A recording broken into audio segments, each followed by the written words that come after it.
Siapa itu, Kang? Kanjeng Senopati Ardalepa. Hah? Ayo, cepat turun ke jalan, Kang. Cepat mengaturkan sembah. Daulat Kanjeng Senopati, kami menghaturkan sembah. Sembah kalian kuterima. Daulat Kanjeng. Kampung Jamparing ini bersih dan teratur. Kamu kepala kampungnya? Bukan, Kanjeng. Kepala kampung adalah Bapak Minangka. Hamba hanya petani biasa. Siapa namamu? Nama hamba Arum Binang. Biasa dipanggil Arum. Yang di sebelah kiri ini istri hamba. Itu siapa yang tidak pakai baju? Cuma pakai kain sebatas dada? Ini Gayatri, adik hamba, Kanjeng. Mohon ampun, Kanjeng. Dia baru pulang dari sungai, jadi... Tidak apa. Aku mengerti. Di negeriku juga begitu. Para wanita kalau pulang dari sungai, pakai kain sebatas dada. Daulat Kanjeng. Ya, teruskan saja pekerjaan kalian. Aku akan jalan lagi. Daulat Kanjeng.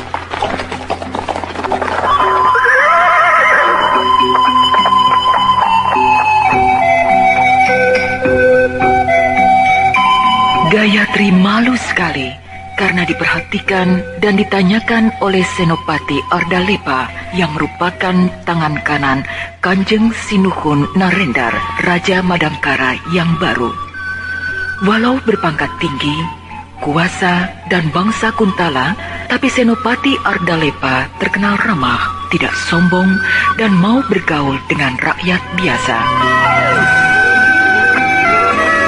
Pada suatu hari, Pak Arum kaget bak kesambar geledek di siang hari ketika mendapat panggilan untuk menghadap Senopati Ardalepa bersama kepala kampung Jamparing, Pak Minangka.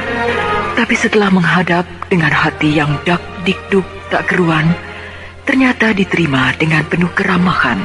Senopati Ardalepa menyarankan agar Pak Minangka menunjuk Pak Arum sebagai pengganti kepala kampung karena Pak Minangka sudah terlalu lama menjabatnya, kira-kira 20 tahun, dan Pak Arum dihimbau agar mau menerimanya karena menurut Pak Minangka tak ada orang lain yang dirasa cakap untuk menjadi penggantinya. Senopati Ardalepa juga mengajari mereka bagaimana caranya membuat bendungan air yang bagus untuk mengairi sawah dengan baik. Hanya biayanya sangat besar, 900.000 ringgit.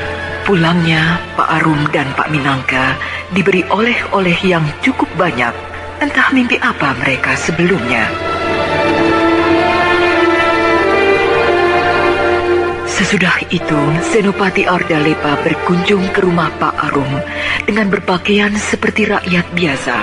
Pak Arum juga dimintanya menerima dengan duduk di kursi seperti tuan rumah biasa. Rupa-rupanya, Senopati Ardalepa bermaksud untuk memeriksa sungai Kayakas, terutama bagian terdalamnya yang bernama Riam Segumi, di mana akan dibangun bendungan. Sementara itu, di dapur, Bu Arum sibuk memasak bersama Gayatri untuk menjamu makan tamu istimewa mereka.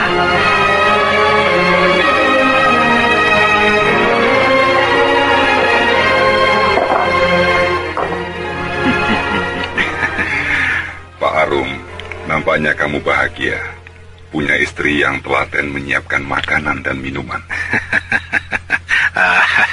Hamba kira Kanjeng pun demikian.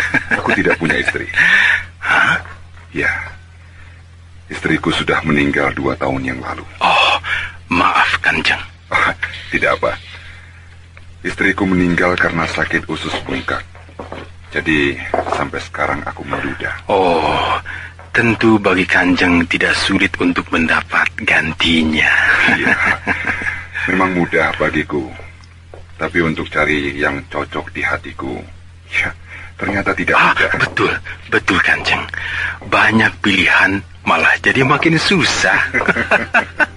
Iya, begitulah.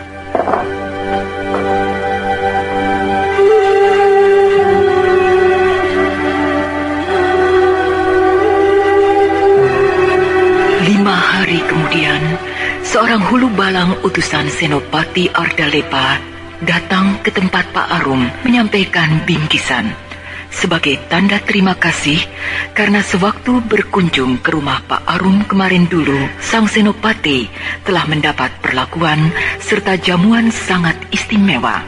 Gayatri juga mendapat bingkisan tersendiri. Tentu saja ketiga orang itu sangat gembira.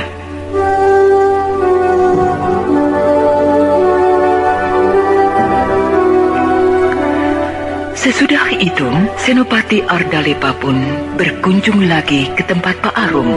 Kemudian, beliau juga pergi ke tempat tinggal Gayatri dengan alasan ingin melihat rumah peninggalan orang tua Pak Arum.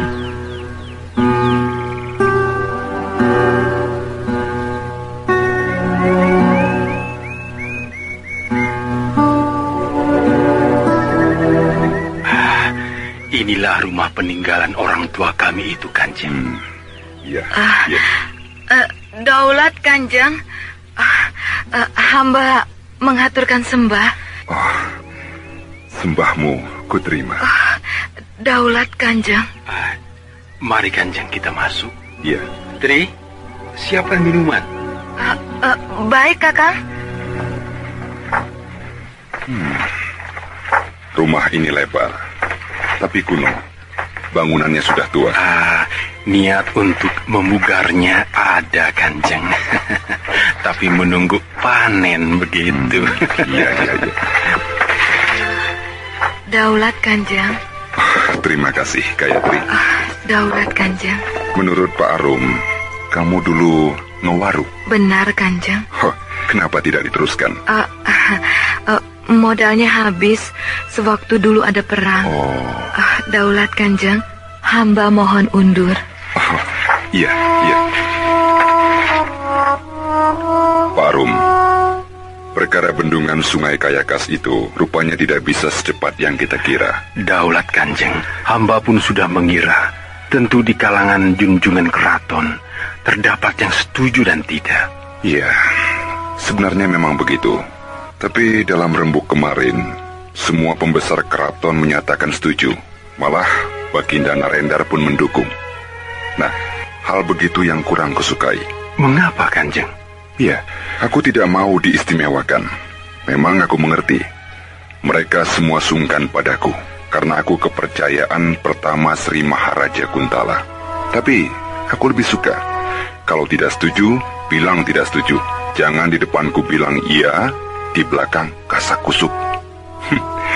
Hambatan hanya satu, yaitu uang kas kerajaan tidak mencukupi. Untuk itu, aku sudah mengutus Hulu Balang Gajah Depa pergi ke kerajaan Kuntala untuk menyampaikan permohonanku kepada Sri Maharaja. Iya.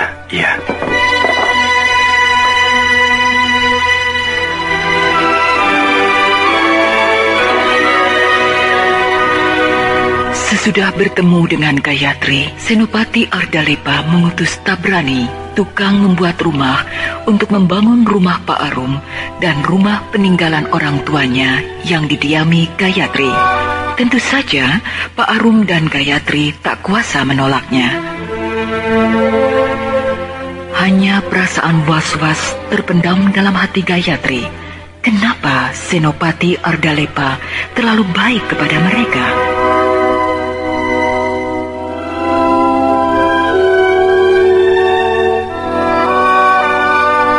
Ada titah apakah hamba dipanggil tuanku?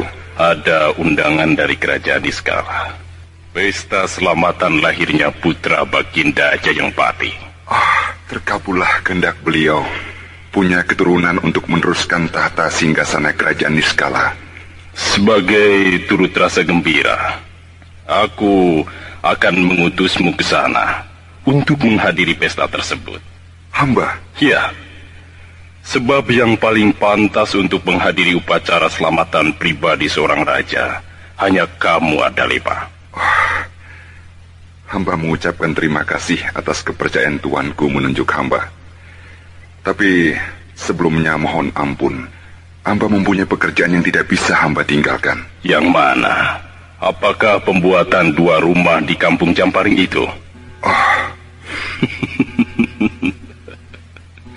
Bunga yang harum, Wanginya yang semerbak akan tercium kemana-mana. Begitu pula kembang kampung Jamparing. Wanginya sudah menyusup ke dalam keraton. Tuanku berseloka. Bukankah bahasa seloka paling digemari insan yang sedang dimabuk asmara? Ardalepa, singa Kuntala yang paling ditakuti, kini tak berkutik, manakala sekuntum bunga menggelitik kalbunya. Tuanku, 1000 panah, selaksa tombak, 1.000.000 pedang mengepung hamba. Hamba tak akan bergeming sedikit pun. Namun, senjata yang tak akan pernah bisa ditangkis oleh pendekar manapun adalah panah asmara. Baiklah, Ardalepa. Siapa namanya? Gayatri. Gayatri. Suatu nama mengandung makna. Namun makna itu belum terungkap olehku. Iya, demikian pula hamba, tuanku. Sebab hal ini baru dalam tahap langkah awal. Ardalepa, apa yang kamu pandang baik, perbuatlah. Namun janganlah sampai pamor Kuntala kebanggaan kita menjadi redup karenanya. Akan hamba camkan, tuanku. Syukurlah. Pada suatu hari, ketika Gayatri sedang mengagumi rumahnya yang telah menjadi bagus dan sesuai dengan kehendaknya pula, tiba-tiba dikejutkan oleh tamu istimewa yang tak lain dan tak bukan adalah Senopati Ardalepa.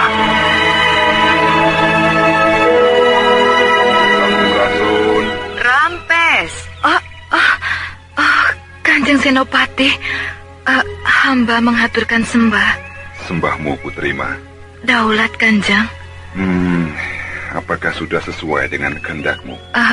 Hamba tidak tahu dengan apa harus membalas budi baik Kanjeng. Kamu harus membalas budi itu. Harus. Baik, Kanjeng. Baik. Dengan apa hamba yang miskin membalasnya? Kamu harus sanggup dan dapat meluluskan apa yang kuperintahkan. Hamba akan berusaha. Baik, aku minta kau tersenyum. Tersenyum? Loh, disuruh senyum kok bengong? Mana senyumnya? Katanya kamu ingin membalas budiku. Kenapa diam? Mengapa takut dan gemeteran? Mulut terkunci. Coba, pandang aku, lalu tersenyum. Ayo.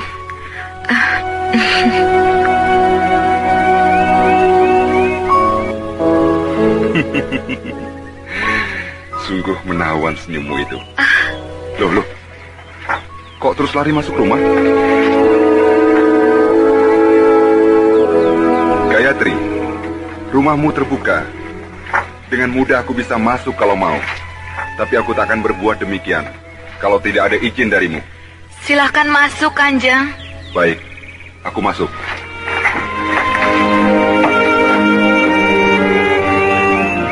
Senopati Ardalepa masuk ke dalam rumah Gayatri.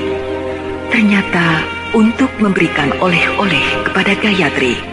Ketika tamunya sudah pulang, barulah Gayatri membuka oleh-oleh berupa kotak kecil itu. Dan ternyata penuh perhiasan emas berlian.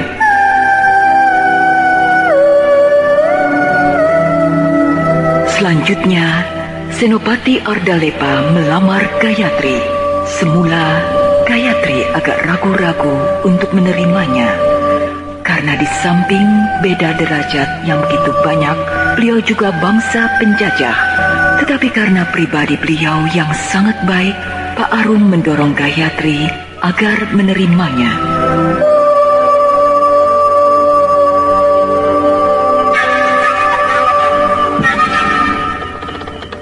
Dinda Gayatri, aku merasa bahagia dan bersyukur bahwa wanita yang sanggup menggetarkan hatiku telah sudi menerimaku.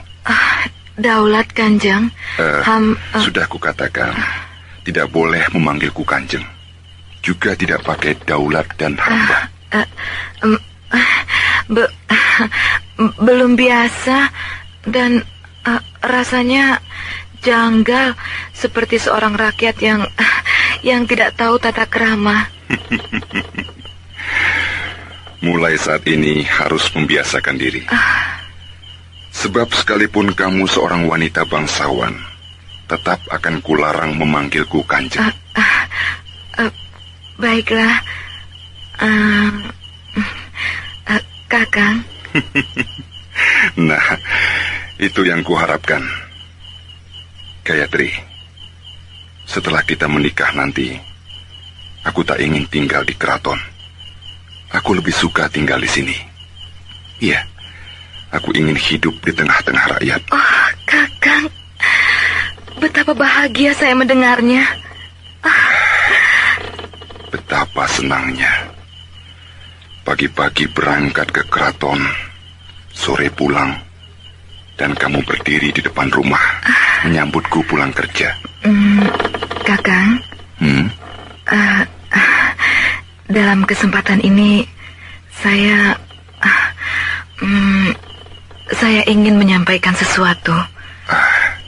Katakanlah. Semoga Kakang tidak akan kecewa. Saya punya anak. Kukira apa? Punya anak saja kenapa risau?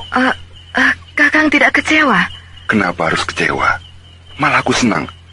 Berarti rumah tangga kita tidak akan sepi. Terima kasih, Kakang. Nah, berapa anakmu? 1, 2, 3? 1, laki-laki. Bagus. Aku punya teman untuk balapan menunggang kuda. Di mana dia sekarang? Hilang. Hilang? Iya. Waktu pasukan Kuntala menyerbu ke sini, keadaan sangat kacau. Rakyat panik pergi mengungsi. Dan saat itulah saya berpisah dengan anak saya. Siapa namanya? Brahma. Entah di mana dia sekarang. Tapi naluri saya mengatakan dia masih hidup. Kalau begitu harus dicari. Punya ciri tertentu? Tidak. Tapi sebagai tanda yang mungkin bisa dijadikan ciri, dia membawa pedang Panglima Bernawa. Pedang Bernawa? Iya. Kenapa ada di tangan Brahma? Panglima Bernawa menghadiahkan pedang itu kepadanya. Yang biru atau yang merah? Maksud Kakang? Ya, Panglima Bernawa memiliki 2 pedang wasiat, bernama pedang merah dan pedang biru. Nah, yang diberikan kepada Brahma yang mana? Wah, saya tidak tahu, Kakang. Saya tidak pernah mengutak-utiknya karena saya anggap pedang biasa. Ketahuilah, sepasang pedang itu jadi rebutan karena katanya menyimpan suatu rahasia. Ya, rahasia apa? Aku sendiri tidak tahu. Brahma bisa terancam bahaya. Jangan cemas, Dinda. Aku akan perintahkan Hulu Balang Sakala, kepala pasukan rahasia, untuk mencari Brahma.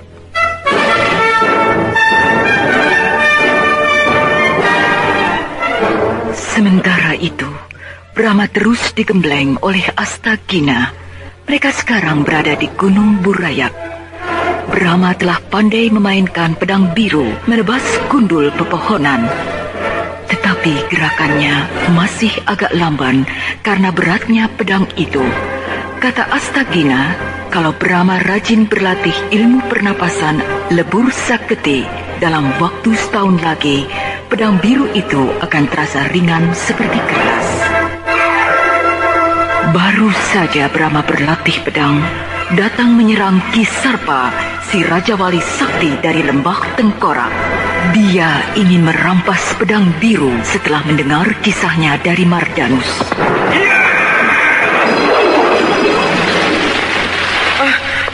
Edan, si botak itu melancarkan serangan tenaga dalam. Untung kakek Astagina cepat menangkis hingga arahnya berbelok kena pohon yang ada di sampingku. Sampai hancur. Hei, Sarpa, kau jangan gila, ha? Pakai kekerasan pada anak kecil. Aku tak bermaksud melukainya, hanya mau merampas pedangnya. Ayo, diberikan tidak? Kau mundur, Brahma. Tuh, duduk di atas batu sana. Nonton pertunjukan menarik ya. Ayo.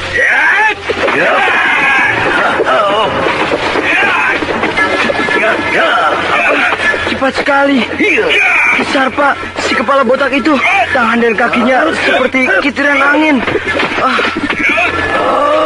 Tapi kakek Astagina juga hebat. Berputar-putar, jungkir balik tak karuan. Sampai si botak jadi bingung. Nah, si botak mundur terus. Dia sibuk sekali. Sebentar lagi juga kalah.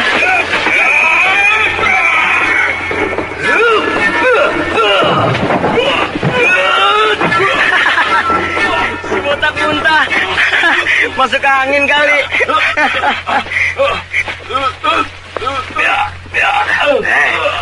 Sekarang cepat kamu pergi, botak, dan jangan cari aku lagi. Ayo pergi, ayo. Kenapa tidak dibunuh saja, kek? Dia kan jahat, golongan hitam, kek. Tidak, dia sedang terluka parah, Brahma.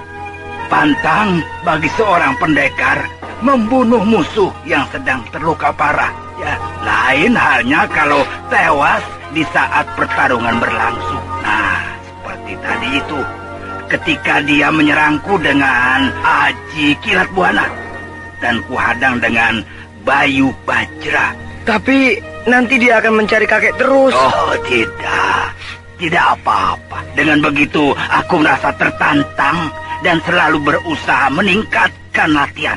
Kalau malas berlatih, berarti akan tamat riwayatku. Nah, ayo, sekarang kita pergi lagi, ya.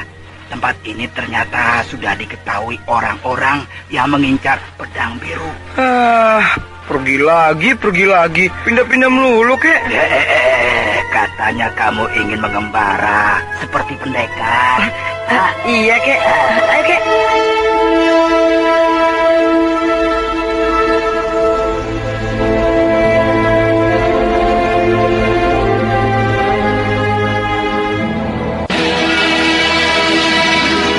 Untunglah Brahma selamat, dilindungi dan diasuh oleh kakek Astagina, seorang pendekar abadi.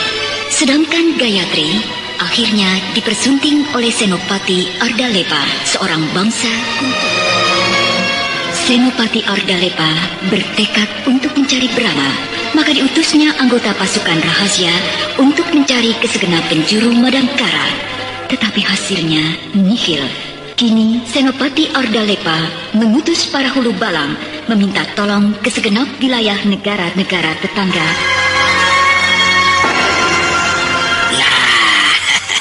Di Bukit Karang sini tenang. Meskipun di daerah pantai, tapi deburan ombak tak terdengar keras. Wah, benar, kek. Bosan latihan di sini, bisa latihan di laut. Iya.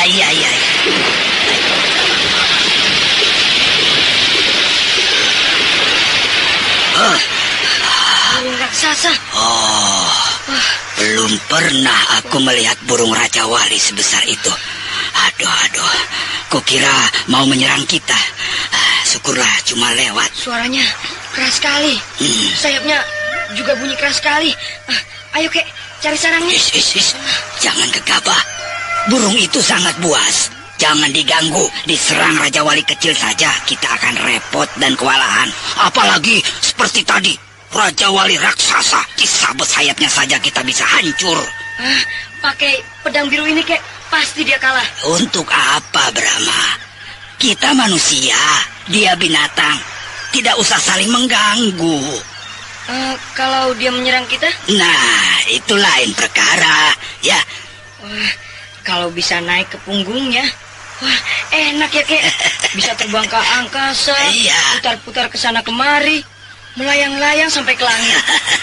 Iya, mudah-mudahan dia mau membawamu ke langit. Kalau dia lewat lagi, akan saya panggil. Oh iya, boleh. Di pantai itu, Astagina dan Brahma menemukan sebuah goa kecil yang dalamnya cukup luas. Lantainya bagus, keras. Astagina memutuskan untuk tinggal di situ selama Brahma menghendakinya. Sementara itu, Gayatri telah melahirkan seorang putri dari perkawinannya dengan Senopati Ardalepa dan diberi nama Mantili. Umurnya beda 7 tahun dengan Brahma. Ketika berpisah, Brahma berumur 6 tahun. Setahun kemudian, lahirlah Mantili.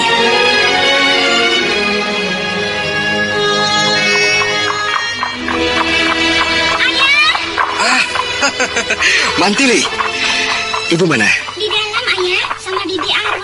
Oh. Ayah, mana kuda untuk Tili? Besok ayah bawa, ya? Oh, besok? Ya, Paman Hulu Balang Sakala baru tadi pagi berangkat ke Kademangan Pangkur untuk mengambil kudanya. Jadi besok baru datang. Daulat Rai Senopati. Ada Bibi Arum. Mana Kang Arum? Sedang repot di sawah. Mantili, ayo jangan ganggu ayah. Kan ayah baru pulang dari keraton, masih letih. Anak itu kalau dilarang gampang marah. Niru siapa ya? Ayah dan ibunya sabar kok. Iya, turunan dari kakeknya barangkali. Rumah tangga Senopati Ardalepa memang bahagia, tapi awan mendung rupanya mulai datang mengganggu. Raja Narendar yang diam-diam merasa iri karena nama dan pengaruhnya terdesak oleh kemasyhuran Senopati Ardalepa telah melapor pada Mahapati Wikalpa dari Kuntala bahwa Senopati Ardalepa telah menjatuhkan martabat kerajaan Kuntala dengan tinggal di kampung. Maka Senopati Raksa dari Kuntala pun khusus datang untuk menegurnya. Senopati Raksa membawa pesan dari Mahapati Wikalpa menghimbau agar Senopati Ardalepa mengekang pemberian kebebasan rakyat Madangkara. Senopati Ardalepa merasa tersinggung oleh himbauan tersebut dan sempat terjadi pertengkaran dengan Senopati Raksa. Namun, dengan jiwa besar keduanya dapat menahan diri sebab kepentingan kerajaan di atas segala-galanya.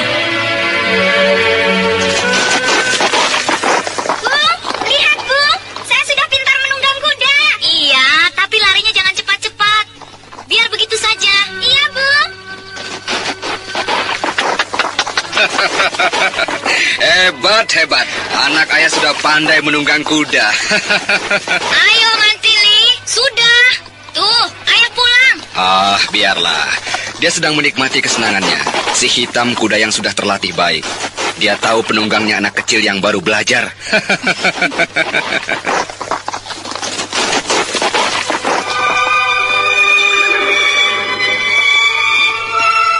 Bagaimana Kakang? Ada perkembangan baru? Belum, Dinda. Senopati Raksa baru pulang ke Kuntala tadi pagi. Ya, tak lama lagi pasti ada berita dari kerajaan Kuntala. Kemungkinan besar aku akan dipanggil. Iya, Kakang. Kalau aku ditarik ke kerajaan Kuntala, apa Dinda bersedia ikut? Kemana saja Kakang pergi, saya akan tetap berada bersama Kakang. Terima kasih, Dinda. Sementara itu, Brahma terus berlatih bersama Astagina di pantai selatan. Sekarang dengan mudah Brahma sudah mampu menghancurkan batu-batu besar.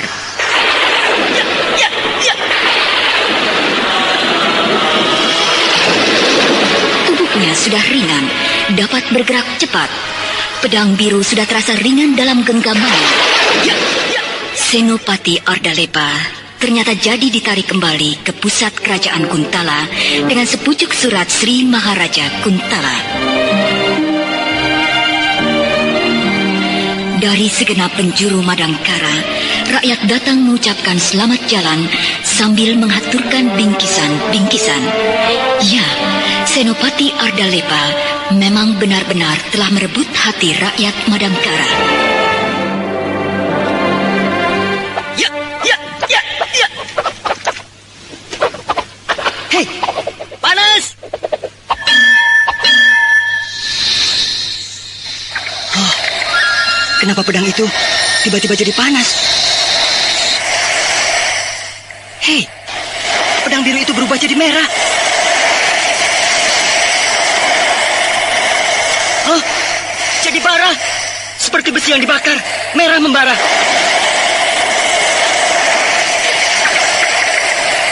Baik, aku harus mempergunakan pranayama untuk bisa memegang pedang biru itu.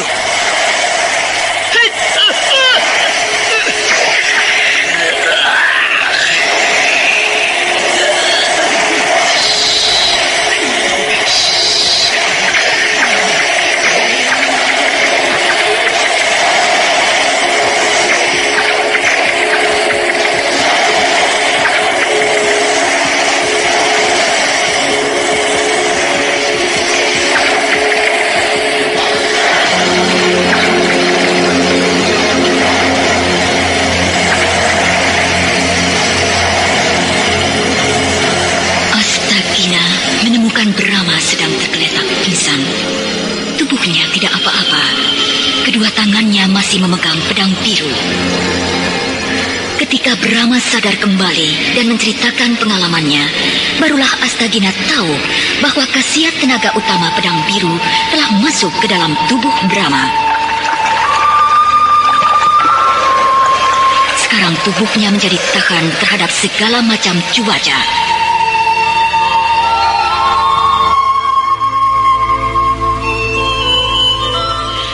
Sesudah khasiat utamanya pindah ke dalam tubuh Brahma, maka pedang biru mengeluarkan sinar kebiru-biruan, karena yang tinggal adalah kekuatan murninya.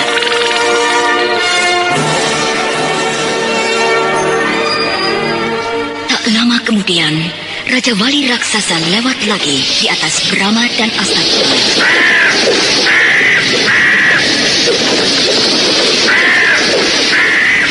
Selama 8 tahun mereka tinggal di pantai selatan, sudah 7 kali Raja Wali itu lewat.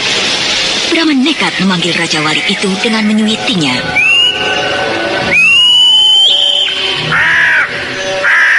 Tuh, lihat kek, burung itu celingupkan.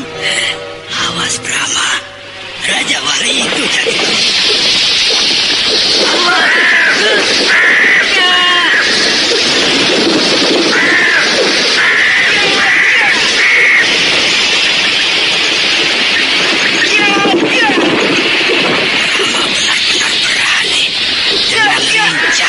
Dia melayani gempuran Raja Wali yang atas itu.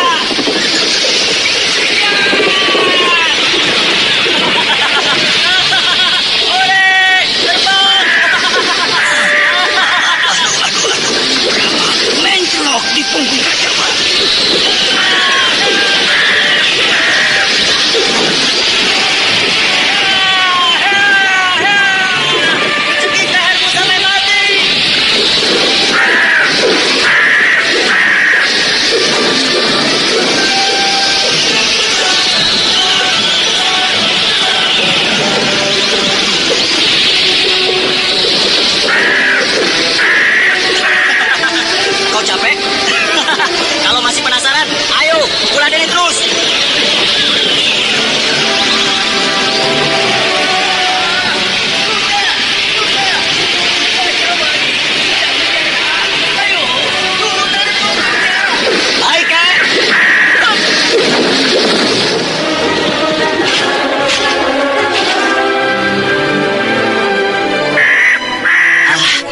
Terima kasih Raja Wali. Kamu telah baik hati membawaku bersiar ke angkasa. Nah, kalau kamu mau pulang, pulanglah. Kalau mau cari makanan, pergilah. Atau kamu mau tinggal bersama kami di sini? Semuanya boleh kamu pilih sesuka hatimu. Kamu terbang lagi? Berputar-putar? Apakah kamu akan mengajak bertarung lagi?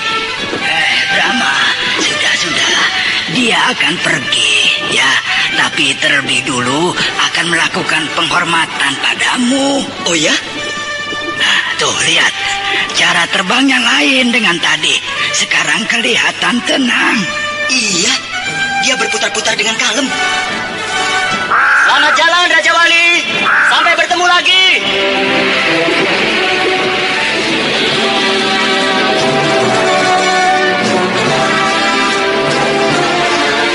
Kepandian Brahma telah mencapai taraf yang tertinggi. Habis sudah ilmu Astagina diberikan kepada muridnya itu.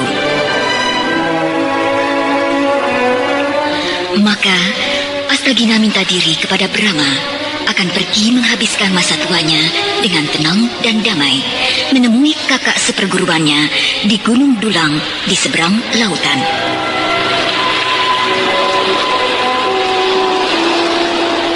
Brahma terpaksa melepas kepergian gurunya itu dengan sangat haru.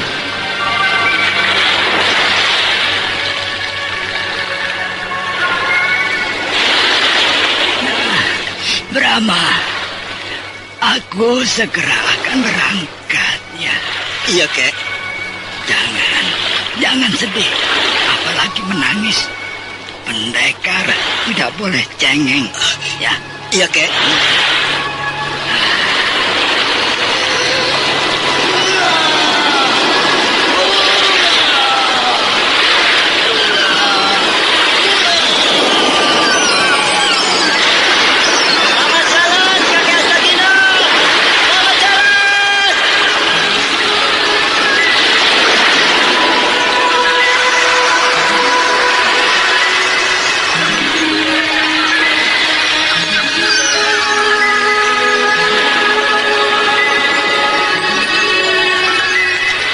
Setelah berpisah dengan gurunya, Brahma memutuskan untuk kembali ke ibunya di kampung Camparing. Tapi sudah 3 hari ia berjalan ke utara, arah kampungnya, belum juga berjumpa dengan manusia, apalagi rumah penduduk. Untunglah ia bertemu dengan Raja Wali raksasa. Ia ditolong oleh Raja Wali itu, dibawa terbang di atas punggung, diantar ke sebuah kampung di balik gunung.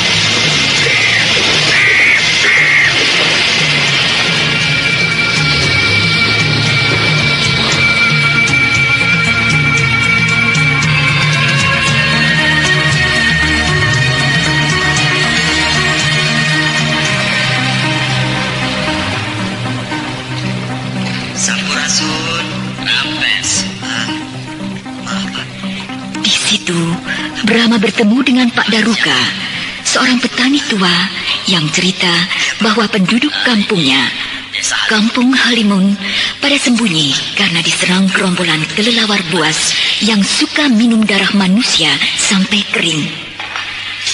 Karena bingungnya, Pak Tirsa kepala desa membuat sayembara. Siapa yang bisa mengusir gerombolan kelelawar setan itu akan diberi hadiah 1000 tumbak. Sedang Kanjeng Adipati Maskar, penguasa Kadipaten Linggam, menambah 1000 ringgit. Dan Kanjeng Adipati Andelami juga akan menyumbang 500 ringgit. Selain 2 orang pendekar yang telah mencoba ikut sayembara, tapi tewas itu, belum ada lagi peserta lainnya, Pak. Tetapi ternyata tak ada hasilnya.